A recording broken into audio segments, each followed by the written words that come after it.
Here's Carolyn Jarvis. Good evening and welcome to 16 by 9. You may never see or hear them, but soon drones could be all over the sky, scanning the landscape or taking photos of a car crash or your neighborhood.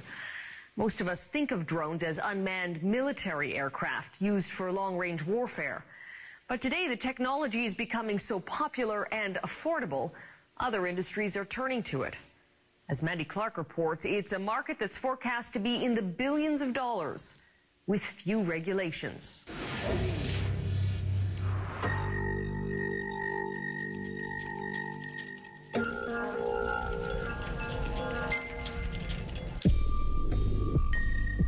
They are remote control aircraft, drones. Behind the controls could be a neighbor, a cop, or a soldier.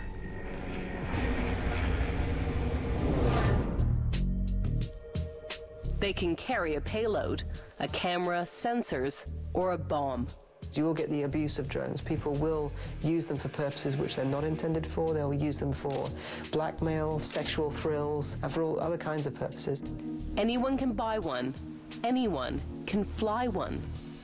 We may at least see something a bit like with cars, where you have to have a license to operate a drone. At Queen's University, Professor David Murakami Wood studies drones and what their proliferation means. If everybody's got a drone in the city, they're going to be crashing into each other. Here at Arion Labs, where they make the Arion Scout, it seems like just about everyone wants to get their hands on a flying camera. All of the markets are big and continue to grow. I think all of the markets are forecasted to be billion-dollar markets.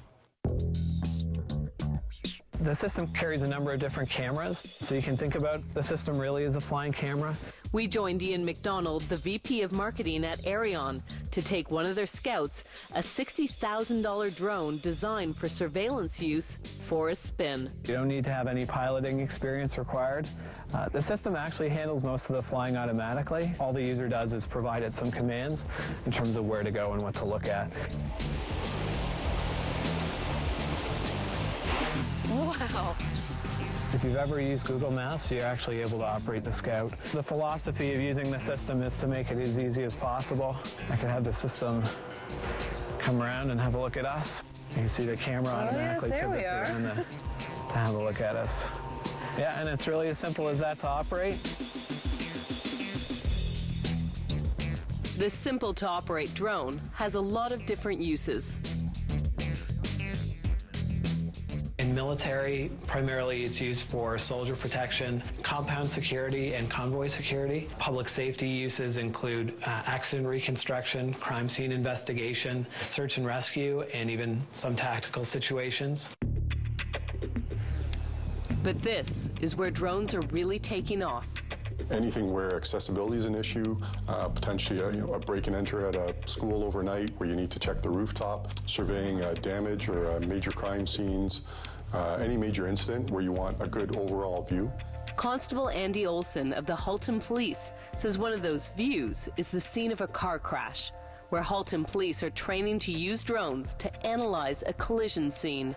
The advantage of having that aerial imaging is being able to take those same sort of measurements and recreate that same scene, but to be able to do it in a matter of minutes. A watchful eye in the skies might not have a downside for the police, but it could for the rest of us on the ground. It's one thing having a street camera in a public area where you know where it is, but having something that's mobile that could be anywhere, you don't know at any one moment whether it's following you, not following you, whether it's above you, to the left, to the right. You can't make the kind of decisions that you can with open street surveillance about where you go. It's covert. Canada's Assistant Privacy Commissioner, Chantal Bernier, sees trouble brewing up in the air. She says people won't know who is watching them, or even that they are being watched. How do you know that you're surveilled from up in the air? Public safety can indeed lead to some intrusion on privacy, as long as it is justified, necessary in a free and democratic society. And that intrusion on privacy cannot go beyond what is justified. This is a U.S. drone, or unmanned aerial system. 10 of them patrol the United States borders. We asked David Murakami Wood if those drones can see over the border into Canada. If they're flying from 20,000 feet up, they can see a vast array of land on both sides of the border. They can see people running about on the ground. They can see detail of houses, and they can see an awful lot. What they see, the information they collect, and what's done with it could, according to privacy watchdogs, tip the balance between public safety and privacy. You would have personal information of Canadians in a country that has a different privacy framework than ours. I'm not saying worse or better, different. As a Canadian citizen in Canada, you have rights over your data, but as a citizen of Canada in terms of US surveillance, no, you don't have any rights at all. This agreement, called the Beyond the Border Action Plan, outlines what can be done with the information U.S. border drones collect on Canadians.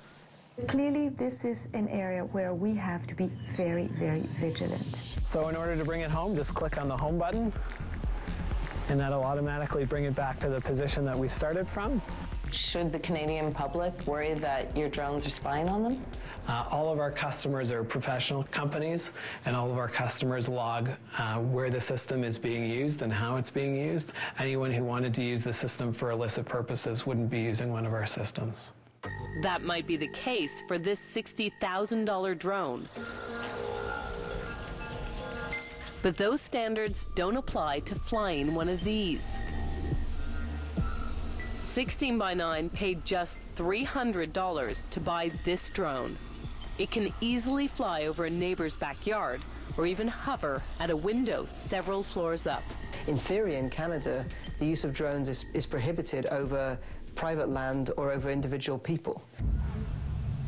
Flying drones over someone else's backyard might be breaking the law.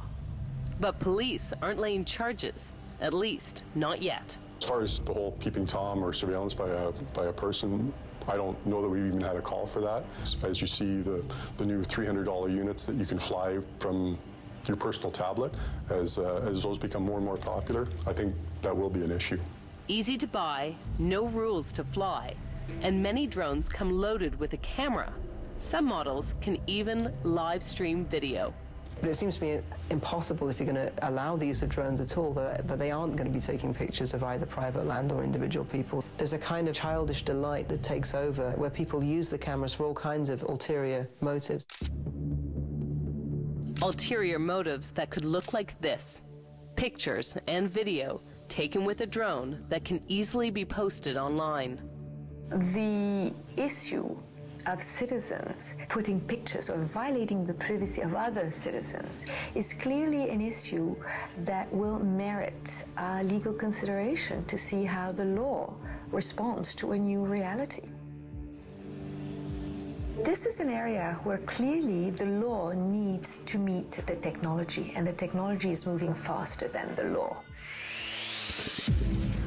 Fast-moving technology that isn't just changing things at home. We're a long way from when you could see the whites of the eyes of your enemy now. This is remote warfare. It's warfare through screens.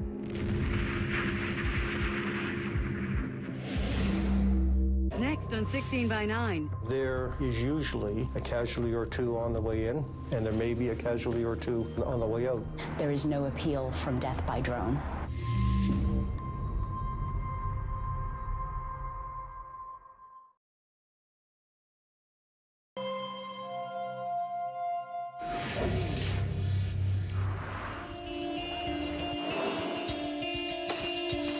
War. It's always meant troops sent off to fight on foreign soil.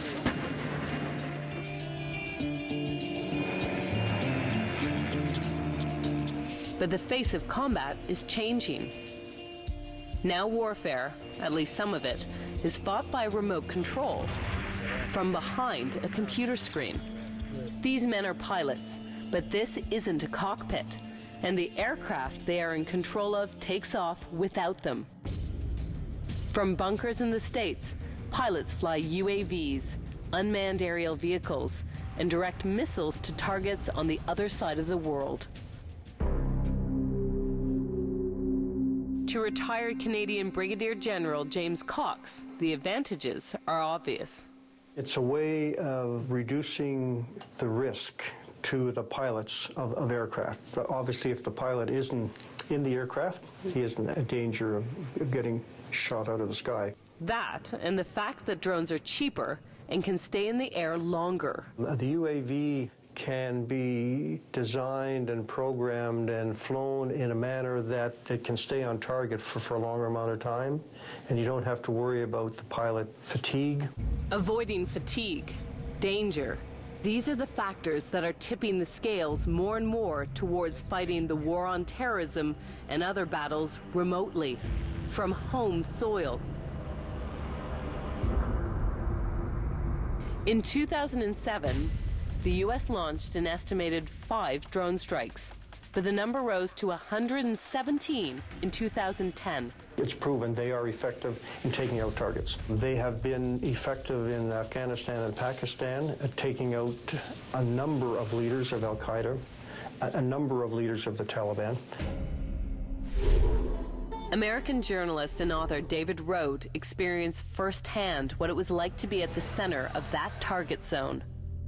I'll always resent my kidnappers, but I'll also always feel sympathy for these Pakistanis that are trapped between Taliban militants and American drones. In 2008, Rode was in Afghanistan working for the New York Times and researching a book. He had arranged one final interview with a Taliban commander. Got to the meeting point, he was not there. We called and he said, "You've got to come farther down the road." We did that, and then these Taliban gunmen came running at our car. Rode was held by the Taliban for 8 months, moved with other captives to a tribal region of Pakistan in the heart of U.S. drone attacks targeting Taliban insurgents. What was it like being on the ground with strikes happening? It's very terrifying and sort of unnerving because the drones can appear to be far away from you, and the missile travels faster than the speed of sound. So you're not going to hear the missile that kills you. One day, a drone did hit. There were these tremendous sort of explosions just outside of the house. There was all this kind of screaming outside, and I was very afraid that they had killed civilians. There is usually a casualty or two on the way in, and there may be a casualty or two on the way out who weren't intended. It's those unintended casualties, the killing of civilians, that has the American Civil Liberties Union, the ACLU, fighting a war of its own. Haina Shamsi is the spokesperson. There are numerous accounts and growing accounts that of the thousands of deaths that have occurred, many hundreds have been of civilian bystanders. Deaths of bystanders spurred the ACLU to take the U.S. government to court to come clean on the number of civilians killed in what the organization calls a covert war. Seeking very basic information about how the United States, its military and its Central Intelligence Agency are actually carrying out targeted killing using drones. They do kill senior commanders. They do kill civilians at the same time. If it's not a UAV, any of the other of the weapons that are able to be employed aren't as accurate or precise as the missiles on a UAV. In January, the U.S. federal court determined there was justification for drone strikes and dismissed the ACLU case against the government. The ACLU is appealing. There is no appeal from death by drone. Now the question of justification is being raised again, this time at an international level. On January 24th, Ben Emerson of the UN Office of the High Commissioner for Human Rights announced an investigation into drone strikes and civilian casualties to determine whether the attacks constitute a war crime. Look at the evidence that drone strikes and other forms of remote targeted killing have caused disproportionate civilian casualties in some instances. And on Thursday, loud anti-drone protests disrupted the confirmation hearing for President Obama's nominee for director of the CIA, John Brennan. Ladies and gentlemen, if you would mind leaving. After security removed protesters from the room, tough questions continued about the CIA-run drone program, this time from a panel of senators. What should be done next to ensure that public conversation about drones so that the American people are brought in to this debate and have a full understanding of what rules the government's going to observe when it conducts targeted killings? I think there's a misimpression on the part of some American people who believe that we take strikes to punish terrorists for past transgressions. Nothing could be further from the truth. We only take such actions as a last resort to save lives when there's no other alternative to taking an action that's going to mitigate that threat. David Rhodes says there is secrecy and misinformation on both sides of the drone war. The drone strikes are kept secret, which is ridiculous. Everybody knows when there's a drone strike in Pakistan, everybody knows it's an American drone. Right now, there's this entire sort of information vacuum. And I do think civilians are being killed, but I think that the Taliban descriptions that it's only civilians and it's this just wanton slaughter, that's exaggerated. The U.S. government refused to confirm for 16 by 9 the number of U.S. drone attacks or the number of civilian casualties, but other groups are keeping track. The Bureau for Investigative Journalism in London collects data on U.S. drone strikes. According to the Bureau, there have been 360 U.S. drone strikes in Pakistan since 2004, and those strikes have killed approximately 3,000 people.